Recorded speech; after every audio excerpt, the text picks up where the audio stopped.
Hey, Taurus seekers. Welcome to February. Uranus just moved direct today in your sign. We'll be delivering truth to the masses, surprising, unexpected. Unless you're a seer, an existential shifter, then it won't surprise you. But for the masses, it will be surprising.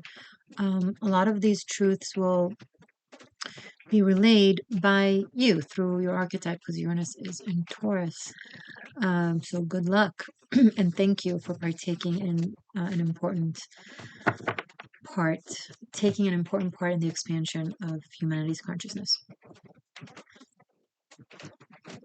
Okay, I feel guided to use the Akashic Tarot first. We'll just pull one card as a message for Taurus for February, and then we're going to move to the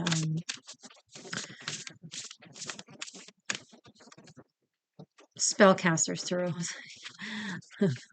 Forgot for a moment. So these are the Akashic Tarot. Okay, Taurus, please, for February. Taurus seekers.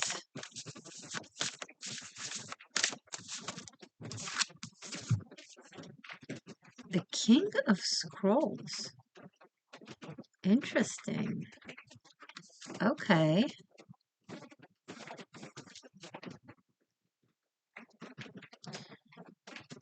This is not a messenger you're going to want to shoot. You're going to think they're cute. Maybe you're the cute messenger. Someone wants to say something to you or deliver a message to you.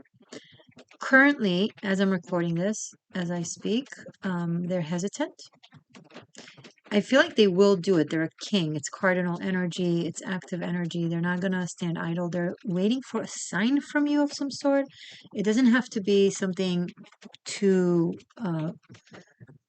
sharp or too clear. It could even be like a vicarious sign, just a small hint that will make them feel, okay, I can say this to Taurus, or I can deliver this to Taurus. Could be an invitation, could be a teaching of some sort. They want to teach you something, Taurus. Oh, they want to teach you something. Bottom of the deck, wish fulfilled. So this could be something that will possibly make you really happy, that you will want to be taught.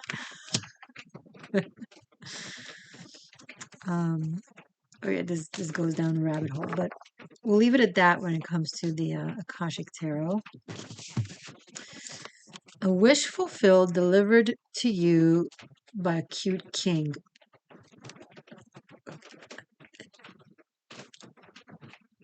Okay.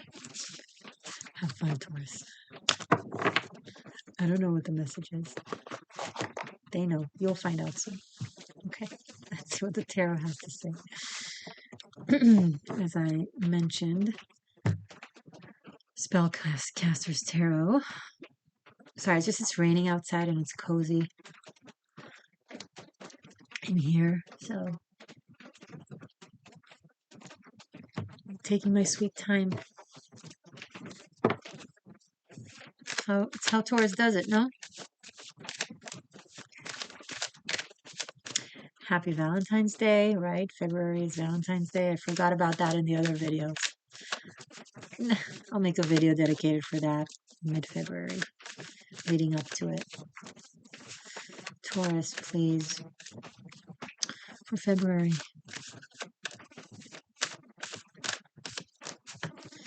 Messages for Taurus. Messages from Taurus.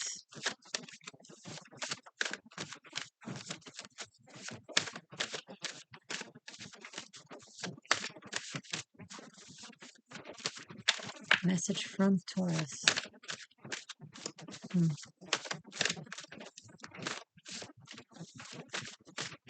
I'm shuffling. In the meantime, I can remind you I have a tarot masterclass if you want to study tarot from me. Link is below. It's on Vimeo. You can also book a private session. You can talk on the phone or live video. Or there's also a recorded option. Check it out. Link is in the description box. And I am on socials, The Existential Shift, on X, on Instagram. If you're new, be sure to subscribe to The Shift so that you can actually experience the shift verbalized and articulated to you as you go through it, and possibly are inspired by my work to go through it. Who knows? Ace of Pentacles, you know. You're like, yeah, inspired. Ace of Pentacles, and then Justice and Eight of Cups.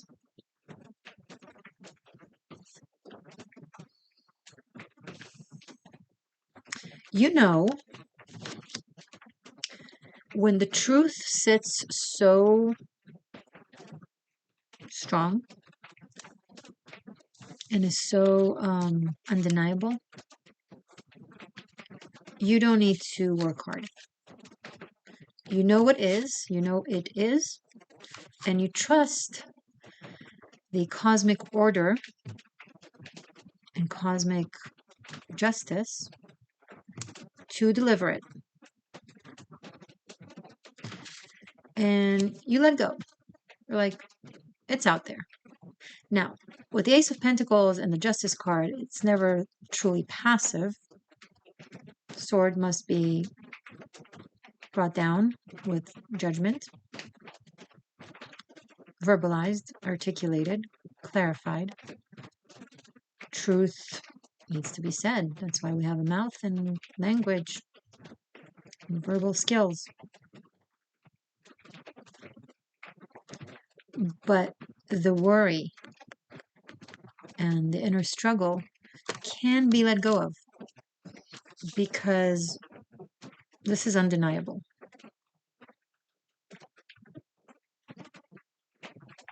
So whatever situation you're in, be it personal, collective, or both, where you know something strongly, it's now coming to the surface. It's going to be made very clear. It is already in the process. Truth will be seen, will be known. And Ace of Pentacles and the Justice card is just a wonderful combination. It means you're winning fundamentally. Like, Earth is on your side. You know, just facts are on your side, however you want to look at it. And then once it's out and clear, you'll be able to let go and feel relieved and move on to the next phase. You have fought the just battle, the good fight, which is the first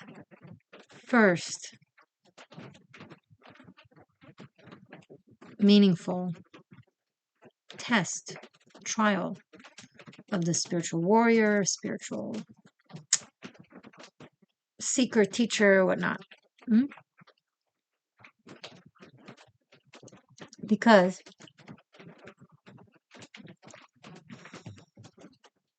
okay, how should I articulate this?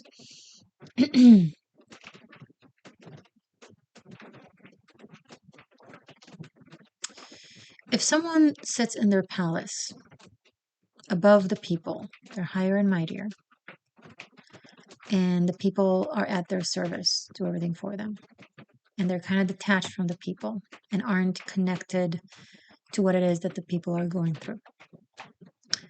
Is that spiritual? Or is that something that humanity has worked hard to move away from? To move away from monarchy, right? No, it's not spiritual, it's monarchy. It's separation, it's superiority, it's all that. So when spiritual people, teachers, etc., tell you, for example, move away from what is going on. Don't care, don't worry, don't fight. Don't fight. Don't be negative. You need to be higher than that, above that. Don't partake in that. If they live by and then try to guide you to live by not being in tune with what goes on in the world, with the pain of the world, with the condensity of the world, the suffering, and move away from that and not fight for what's right and not stand up to evil. You know, we all know the Einstein phrase, The world will not be ruined by those who do evil, but by those who stand aside and do nothing about it. We all know it, but then we speak the opposite or are guided to do the opposite. Einstein was a Jew, by the way.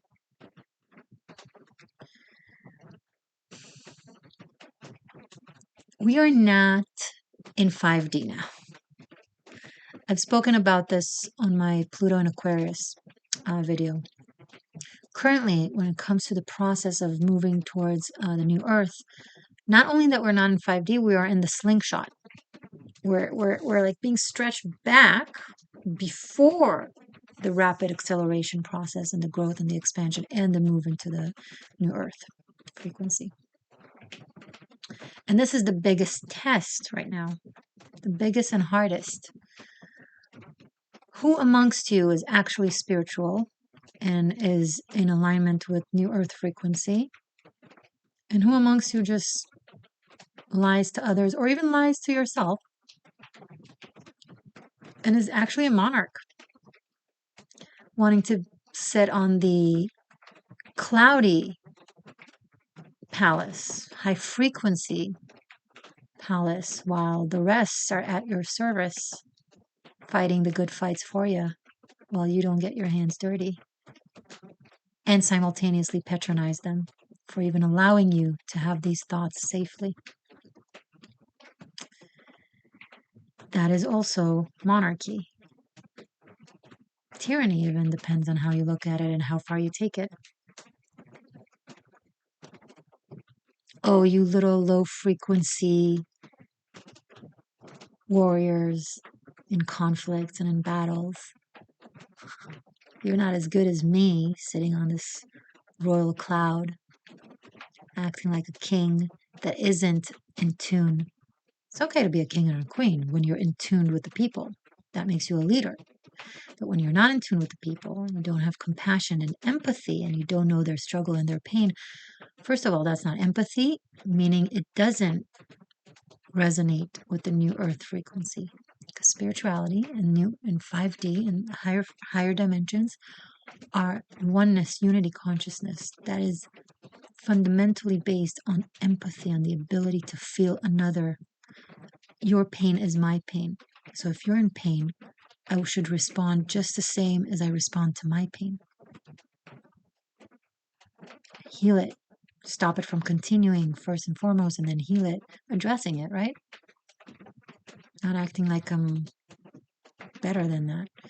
So if you do that right now, or if you're following those who guide you to do that, that is false prophets. And that is the test that most people will fail at in the spiritual community. When they're absolutely, quite arrogantly, are certain that they are floating in the next dimension, while the rest of the spiritual warriors actually are getting themselves and others there, right? Because the more condensed and painful the reality is, the harder it is for it to expand. So people who have empathy and are actually know what's going on with other people and actually show up for it, that's the frequency of empathy in New Earth.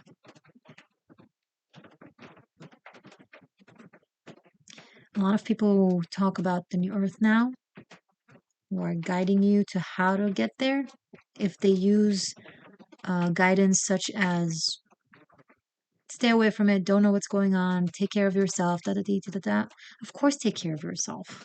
Of course, you matter. Of course, have discernment. You can care about others without letting them into your home, obviously. But taking it to a place of not knowing what's going on in the world and not speaking up against injustice without first, of course, knowing everything there is to know about it.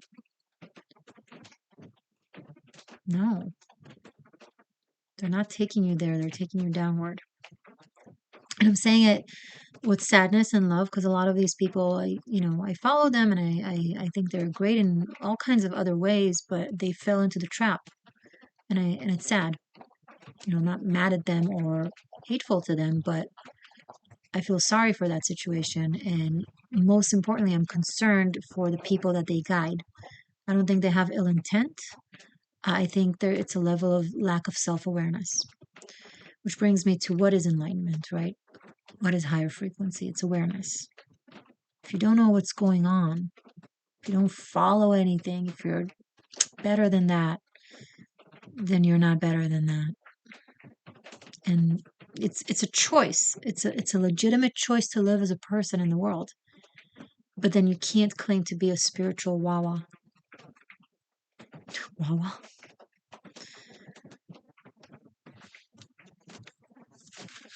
And Taurus, you reach a point where you like, okay,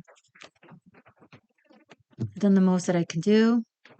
Now inertia will take care of the rest. And once things are settled and clear and the truth is known, I see you feeling at ease.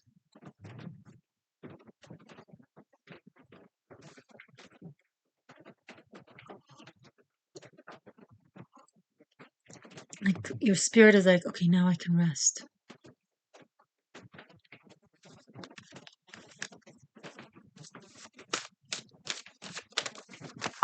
Ten of Swords. I do see someone brought to rest. This is not a premonition. If that's the case, this is something you already know. Maybe you've recently lost someone, and I'm sorry if that's the case. You should know that they're no longer in pain. But for the great majority out there of you, this is your struggle coming to rest. Not because you just give up, not because you're not doing what needs to be done, but because you've done the work that you could have done. And now it's time for you to let things happen on their own.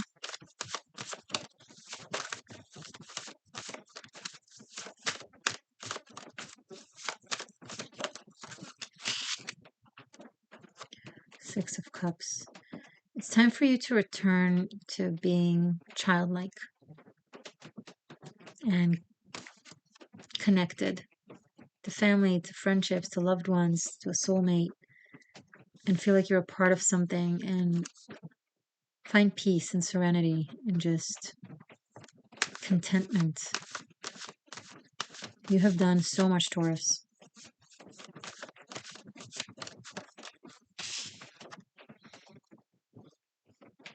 This is the first time I'm noticing this, which is interesting considering how I've had this deck for a long time.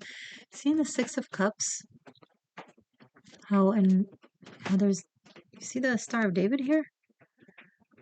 That's so interesting and awesome. It's just the first time I'm noticing this.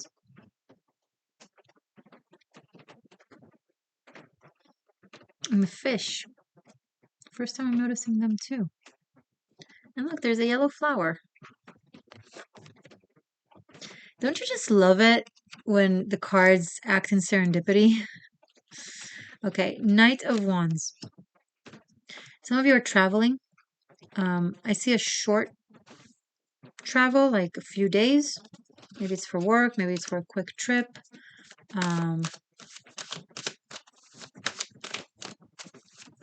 It has a sense of urgency, but also of adventure. Some of you, it's like a good opportunity. Ace of Wands, a good opportunity for something new, possibly business, finances, a project that requires you to travel. This is something fun and very energetic. And here we have the King of Pentacles and the Death card. Okay, so this connects for me to the King of Scrolls in the beginning. So there's a male figure here that is coming in very fast, but then becomes solidified in your life, King of Pentacles. And with the Death card, I feel like this is very transformative. They're going to change your life. Now, obviously, if this is romantic and it's going to grow into a stable, lasting relationship, then it can obviously change your life. But also, if this is like a work situation, business partner, an investor of some sort, someone who sees potential in you and wants to work with you, You will have to leave a lot behind for this, be it whether it's the love scenario or the career scenario. You will need to leave a lot behind and start a complete new cycle somewhere. But this is something I see a lot of excitement, and you know that it's really good for you.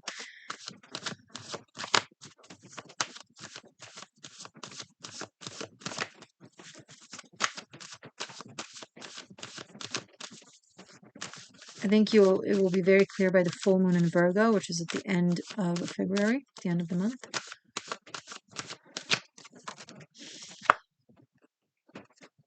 Knight of Swords.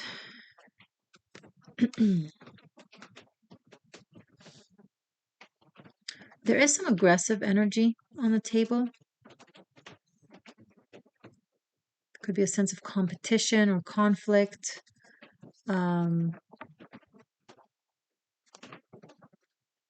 you somehow find yourself in the middle of. But I don't think this is the type of conflict we spoke of in the beginning. I think this is just some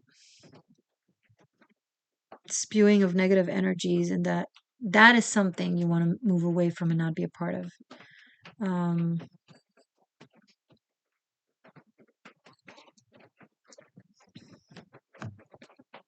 Okay.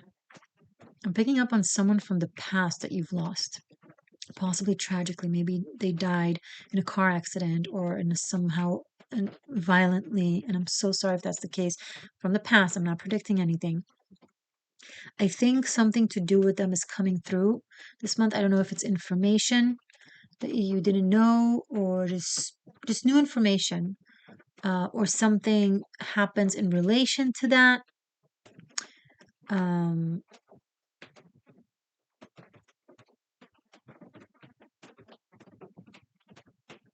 It's like a resurrection of something from the past that becomes relevant for now.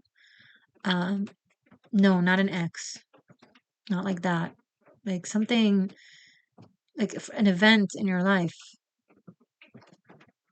that has affected you, but you didn't think will resurface necessarily.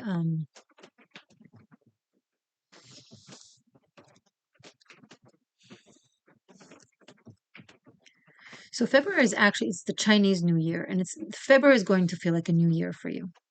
Like up until now, it felt like more a transition. We're still the tail end of 2023. Now it's going to feel like 2024 because something karmic has ended and something is resurfaced, a truth of some sort.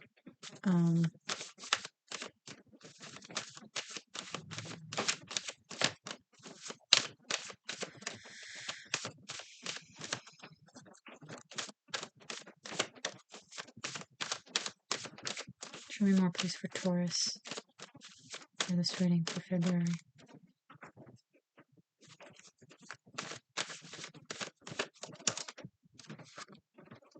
Listen, okay, so things are really beneficial. All of this is going to be like very expanding. And some of you, there might be pregnancy, childbirth, because of the 2 aces and the death card and the 6 of cups and now the sun. It's like strong, like getting pregnant type of energy.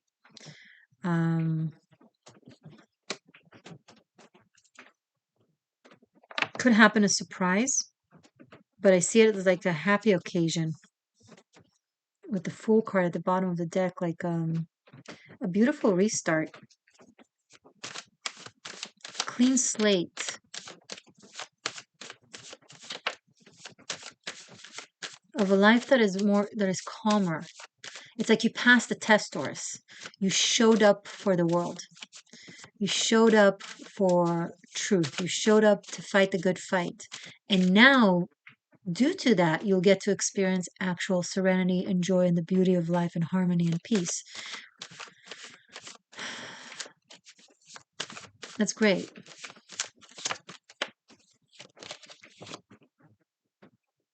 The Emperor. So I do pick up now on a father figure. Those of you who've lost a father might get information about him, or you're or knock on wood, if they're alive and well, then you are reconnecting with them, strengthening the bond. Or you're meeting someone, if you're a feminine, that is all the good things, reminds you of all the good things of your dad. Like there's something archetypal about your connection with them, but it's positive. There's something also very protective about them. Ace of Swords, another ace, is the third ace now. Very protective about them, very strong. They're very masculine. They're very much in their masculinity. If this is you, if you're a male Taurus, then this could be you showing up, stepping into your masculinity and your sense of responsibility and strength. There's a lot of leadership, a lot of initiation, a lot of movement, a lot of cardinal energy, but also a lot of excitement and new beginnings and awareness. And it's just things are happening really fast. October is going to feel like a lot.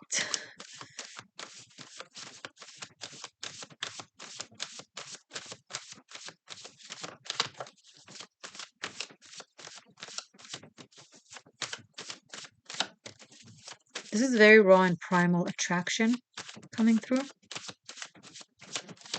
Like uncontrollable. Someone is attracted to you in a way that they can't control.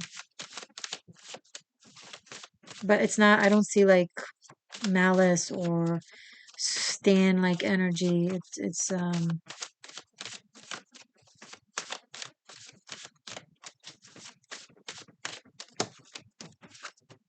Three of Cups. Yeah, it's from a celebratory, fun, good, positive place. You're going to celebrate something this month, Taurus.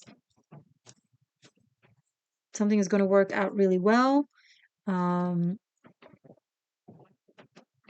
will be an achievement of some sort, either a pregnancy or a relationship or a great new project. There's also like an upgrade in your status. Hopefully it's all of the above, but even if it's just one of those, it's still great news.